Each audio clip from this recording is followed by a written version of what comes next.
What if you could have a conversation with Napoleon Hill? For those of you who don't know, this is the Do This, Sell More show, and each week I come to you with a brand new interview with people who will help you grow your business. So today I have for you the modern day version of Napoleon Hill. Now, if you've never heard of Napoleon Hill, shame on you. You got to go out and get a book called Think and Grow Rich. Napoleon Hill was a guy who spent his entire career talking to entrepreneurs, the most successful people of the day, and he distilled the qualities of those folks into a wonderful book. And that book, as I mentioned, is the title of it is Think and Grow Rich. Well, today we have for you, we've scoured the earth and we've found for you the modern day Napoleon Hill. We found him all the way over in Germany. I have with us on the show today a gentleman by the name of Raphael Badzig. And I'm going to spell his last name so you get it right. It's Badzziag. Raphael has spent his last couple of years interviewing the 20 most successful billionaires all over the world, and he's distilled it down into less than 400 pages. I got the book right here in front of me. The name of the book is The $1 Billion Secret. Now let me read Raphael's bio to you, and then we're going to get right to him. And he's going to give you the secrets that make billionaires different from millionaires. Now, this is an important distinction. Those of you out there who are listening, I know the Do This, Sell More show has a lot of listeners who are millionaires. You think like mediocre business people. Raphael is going to teach us how to think like the world's most successful business people. Now, I've built this guy up, but let me read his bio so you understand really who he is. He's a global entrepreneur. He's a top TED speaker, so you can go check out his TED Talks. We'll put some links to his TED Talks in the show notes on the website and in the show notes on YouTube. He's an award-winning author. He's been on all kinds of TV shows. You can see him on NBC, ABC, CBS, and Fox. He's been in USA Today, The Wall Street Journal. He's called the Billionaire Magnet, and I want him to tell us today why we should think like billionaires and not like millionaires. So all you people out there who've got 7 figures in the bank, great. We want 10 figures in the bank. That's what we're looking for. So Raphael, welcome to the show. Thank you for joining us all the way from Germany. Thanks, Dave, so much. I'm so proud to be here. And I have to tell you, this is probably the best intro I have ever gotten until now. So thanks so much. I am flattered and humbled by that. So let's start. Tell me about millionaire thinking versus billionaire thinking. I was half joking when I said the millionaires suck, but in the book you say that millionaires are really just mediocre entrepreneurs. Why do you say that? Well, because I'm myself a millionaire, and I have been that for some years already, and I don't feel successful with that. I have created the first online shop for sporting goods in German-speaking market. I was pioneering e-commerce in Europe, and after several years into the business, I realized, it looks very successful from the outside, or what mainstream would consider successful. I built a multi-million-dollar company, but it didn't feel successful from the inside. It's not about how much money you have. It's about how the business works, and it was like an uphill battle all the time and firefighting. And I could see competitors coming later, growing faster, outcompeting me, and surpassing me. This is nothing exceptional today, and the best entrepreneurs in the world are naturally billionaires. So this is why you should be a billionaire, or learn from billionaires rather from millionaires. If you want, to play basketball in NBA, in the in main leagues in the world, would you like to learn from your local hero or from Michael Jordan, right? So this is why I decided to learn from billionaires. So tell me, one of the things that I found fascinating about the book was the mindset and the approach to money. You say in the book that when it comes to work, billionaires work for different reasons than millionaires work, right? You talk about how millionaires work kind of to get rich, but billionaires, it's kind of a byproduct of what they do. Talk about that. Help the folks who are watching on YouTube and listening on the podcast understand the difference in thinking. Okay, so one of the main differences actually in the mindset of millionaires and billionaires is actually how the main motivation. Why are they doing that? And if you are like most millionaires, like most entrepreneurs work in order. Let's say the average entrepreneurs, they work to become rich. They earn money to spend money, and this is actually something that makes you successful to some level, and then it stops you on some level. Why? Because maybe around 25 million right now, your personal life is maxed out. It means there is no much improvement beyond that you notice in your personal life, right? I mean, if you start having golden sinks and so on, there is not much that you can improve in your life beyond that. Or there is actually, if your yacht is 50 meters or maybe 60 meters or maybe 70 meters, but the amount of work you need to put into getting like 5 million more, 10 million more in your net worth, it is just much too much in relation to the output, or in relation to the impact on your personal life. So that's why if you have this motivation of living in luxury, of like spending habits, like high level spending habits, then you will get dismotivated around the net worth of 25 million. And then of course your business suffers. You may stagnate, or you may go bankrupt. Generally at that stage, millionaires, like most of millionaires, say, I have a comfortable, luxurious life. Why should I hustle more? I should live comfortably now and use the money I have made. So this is the mindset of millionaires, and millionaires have different motivations, and that's why they never stop, and that's why they grow and grow and grow and become so extremely successful in business. Because you need to realize, and your viewers need to realize, the gap between millionaires and billionaires is extreme.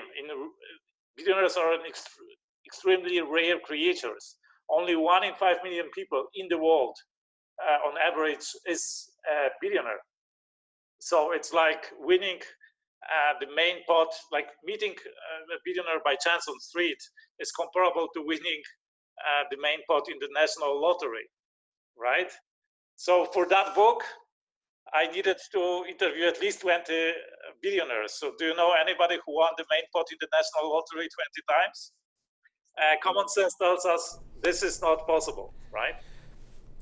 And here's what I really like. You interviewed billionaires from all over the world, and you found in this book, in the $1 Billion Secret, you found and you've distilled down the characteristics that these folks all had in common. So when you tell us that billionaires think differently from millionaires, it's not just, Raphael's opinion. It's what these 20 people have said that's common among them. And to me, that's powerful. I think, whenever people present anecdotal evidence, when they say, hey, I happened to sit next to somebody on the plane and he gave me this advice, you've talked to 20 people who, as you said, it's very hard to track down across multiple cultures all over the world. And these things are what they have in common. Now, I'd like you to tell us about your acronym for BOAT. The acronym that you use, BOAT, is in the book. And I want you to tell us about that acronym, why you use it, and how the different billionaires, how that presented it to you, how they presented it to you in your conversation. BOAT. This is an acronym for 4 words: belief in yourself generally, optimism, assertiveness, and trust in yourself. And generally, this is one of the principles or a notion that helps you overcome the challenges, the difficulties in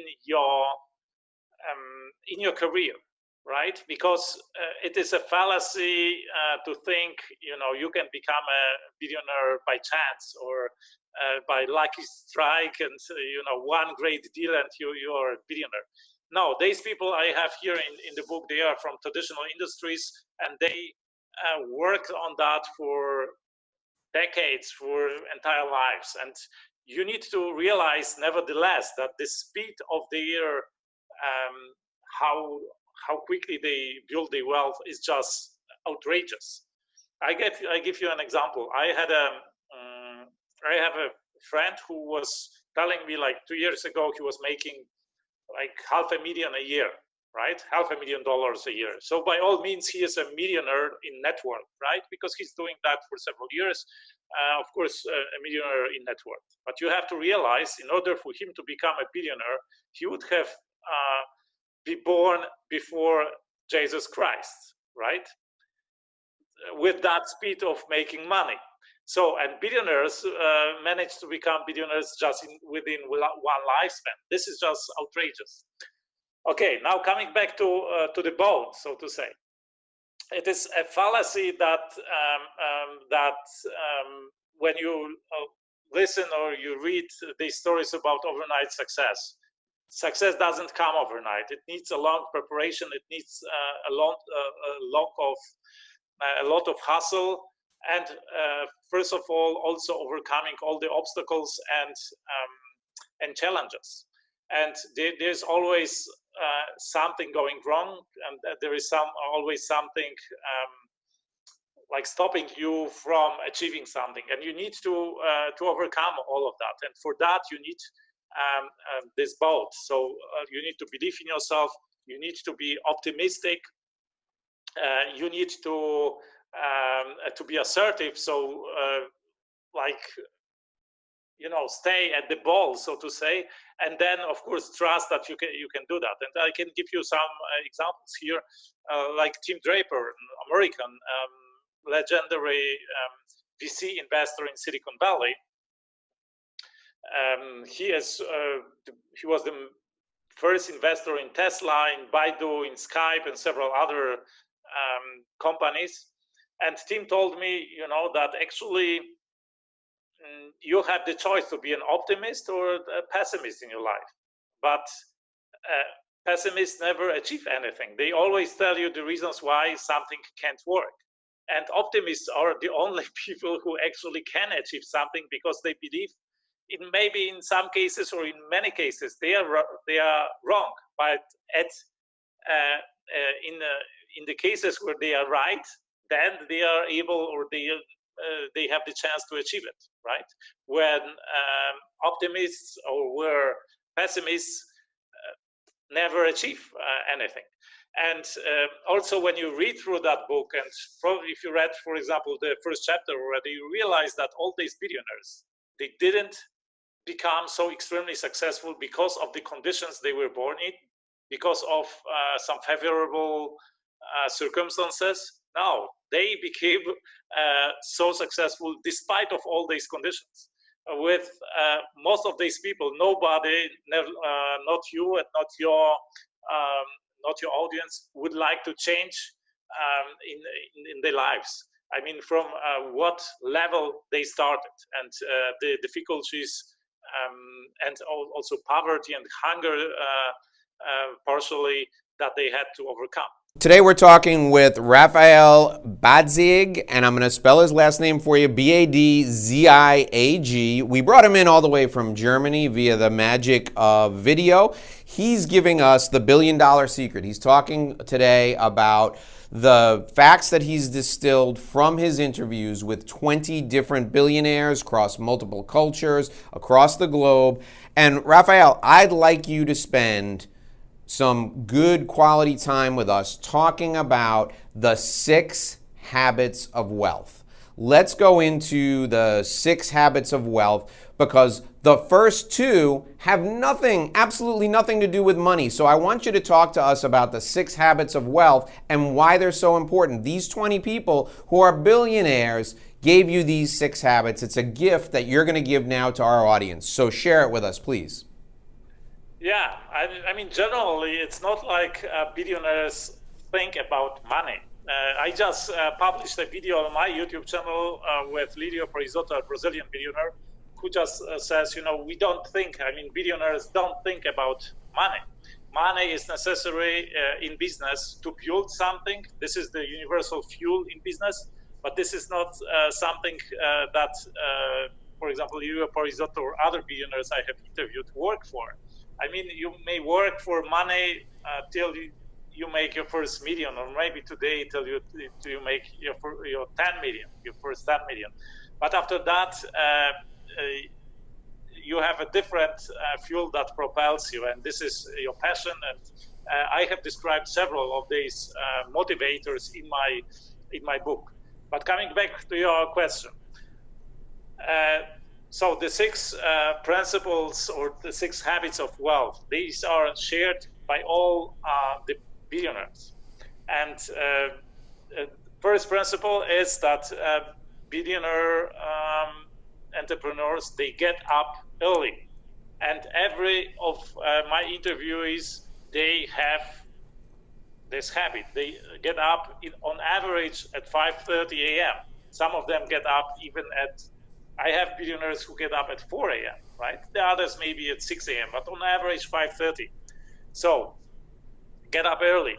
The second habit is keep healthy. So all of these people, they have their sports routines. Usually they are built in the morning routine. So if they are over 80, even at that age, they go walking regularly, or stepping, stuff like that. But of course, if they are younger, they play tennis, they do sports, and also quite a striking percentage of billionaires were actually sportsmen or were professional athletes in their younger careers, because apparently sports teaches a lot and has a lot in common with business. And I describe that in the book, but to make the things short, I won't go into that right now. The third habit, which is really important, is to read. Generally, all the billionaires I have interviewed read a lot of books daily, usually daily. And what is surprising, they don't read only you have this maybe image of a successful entrepreneur who reads Forbes and business press every day. This happens also, but they generally like to read. And some of the billionaires, they don't even read business books. They actually read fiction, right? But generally, the habit of reading, this is important. The next thing is to contemplate. So they take time every day for themselves. They take time out to think about their businesses, to think about their lives, how to improve, stuff like that. So this can be like meditation, but not necessarily contemplating while walking, or maybe while taking showers. So those who contemplate while taking showers, they take very long showers, like half an hour, 40-minute shower, right? And the last habit is routines and rituals. So all these habits they have, or the activities during the day, they are ritualized, right? Meaning they are built in a certain structure for the billionaires, so they don't have to expend any mental energy of actually organizing them and doing them. They do it automatically every day or on a regular basis, because it's a ritual or it's a routine. So a typical, they have usually a morning routine. They have a routine when they come to the business, and where several activities are put together, and then they can follow these activities without expanding like additional organization time or additional maybe mental power, right? And you highlight habit 6 in here as discipline, and it strikes me that you can really wrap all of these habits together in discipline. So for example, if you get up at 4:30 in the morning and you exercise and you do it every day, what you've done is you've gotten up early, you've created a ritual or a routine for yourself, and you've gotten healthy. You've wrapped 3 of your habits in habit number 6, which is discipline. So that's 4 of the 6 habits right there. I want to talk to you quickly about how I want to to add something here. It doesn't mean that billionaires are superhumans and they are like extremely disciplined and whatever. No, they use certain psychological tricks to make themselves disciplined, and I write about these tricks also in the book. So how you can keep yourself disciplined, right?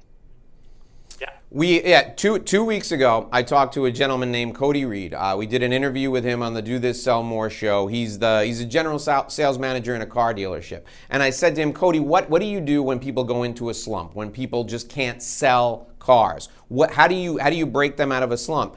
And he said to me, Dave, I have to tell you, the people who go into a slump don't do the same things at the same time every day. He says the people that work for him who have a structure to their day, and most days, 90% of their days, they do the same thing at the same time every day. He said they never have a slump. As long as they're doing things that they're successful at and they've learned to become successful at, and they keep that structure, that helps them become successful. Now, what you're telling me is that can also help you become a billionaire, correct? Right, absolutely. So I have another chapter here which is about are you fast, or it's about outwork them all with passion. So there are 2 chapters where this is somehow mentioned, that you need consistency, because most people just underestimate what they can achieve in several years by really consistent performance in business, right? And apparently billionaires became billionaires because they were so extremely consistent of an extremely high level of performance in business for years or even for decades. And this is generally the result of that activity, or of being so consistent and doing the same stuff over and over again, or on a high level. Right. We talk all the time. I do some stand-up comedy. I do comedy at clubs in front of crowds, and whenever you get around a bunch of comedians, you talk to them and they spend maybe 2 or 3 minutes in a 10-minute time frame trying out new things. They spend 7 or 8 minutes perfecting the things that already work, going over and over those things to make them even better. They take their strengths and they focus on hammering those strengths on a consistent basis so that their delivery is focused and it's consistent. I found in my own life that whenever I stray away from things that I'm really, really good at, and I try to improve in other areas, if I spend too long away from those areas of strength, my performance from a business standpoint goes down. It's like in tennis. If your backhand is weak and you focus on improving your backhand, you improve it to the point where it's just good enough. And then you spend as much time as you can hitting shots so that you don't ever have to go to your backhand. That's what being consistent is all about, focusing and leveraging those strengths so that you can maximize your performance in an area that makes you unique. Would you agree? Absolutely. And I write it in one of the first chapters in my book that at first you need to know yourself, right? you should know where your strengths and where your weaknesses are, and of course expand on your strength. And then in business, this is like known strategy to look for either business partners or employees to somehow compensate your weaknesses, right? To fit together a team, and this is also something that business is maybe in contrast to stand-up comedy. Business is a team sport. So usually in every industry you have the same business model, and you compete against people who have the same business model. They do the things the same way, and then who wins? What decides? I mean, who wins in that industry? Of course, the best team wins, right? It's like in basketball. The rules are the same for everybody. The training methods, whatever, it's the same. But the best team wins, right? So you have to become a billionaire. You need an army of people who go in the same direction and do the right stuff. And for that, you need certain things like vision, like mission, that help you to inspire people to join you on your way, and to achieve, to build great companies together, right? Raphael, talk to us briefly about who billionaires surround themselves with. Who do billionaires associate with? Are they hanging out with just regular people on the corner? Like who do billionaires surround themselves with to spend their time? Most billionaires, they don't lead this crazy party life and with a lot of affairs or whatever. Most billionaires actually have very traditional families, and that keep their bags safe, so to say, and then they can focus on business, and that's one of the reasons why they can perform so well in the business. And some of the billionaires told me, one of the keys to actually become so extremely successful in business is the right partner. So an understanding partner, supporting partner, somebody who can, who sticks with you through, all up and downs, and you don't have to worry about your private life. You can focus on your business life, and so that's about it. All right, Raphael, thank you. The name of the book is The $1 Billion Secret. The $1 Billion Secret. I want everybody to go to Amazon and pick up a copy. There's so much great information contained in these 323 pages that we could not possibly cover it all. It has been my pleasure to speak with Raphael Badziag, Badziag. The $1 Billion Secret is the book. You can get it right now on Amazon. I want you to get this book because if you pick up just one or two things and you implement one or two things over the course of a week, your life, your business, your focus will be transformed enormously. In the last few minutes here, we've given you probably a dozen different things you could focus on, including the consistency of structuring your day, how to get going, and the 6 habits in order to become wealthy. This book is a gold mine of information. I want you to go out and get it on Amazon. The link is below the video in the description on YouTube. It's below the video on my website, and it will be in the show notes on the podcast. Raphael, it has been an honor having you. Thank you for joining us all the way from Germany. Thank you so much. We will see you all back here next Thursday for another edition of the Do This, Sell More show. Those of you who are listening on the podcast, I encourage you, if you like this show, if you like what we talk about here, I want you to go and give us a review, please, on iTunes. Make sure that you let everyone know how great the show is and the information you've received. And if you're listening on the podcast and you're not driving, I want you to go to YouTube and watch the videos, because we include extended interview clips on YouTube that are not available on the podcast. So you got to subscribe to the Dave Lorenzo Daily on YouTube. Until next time, I'm Dave Lorenzo, and here's hoping you do this and sell more.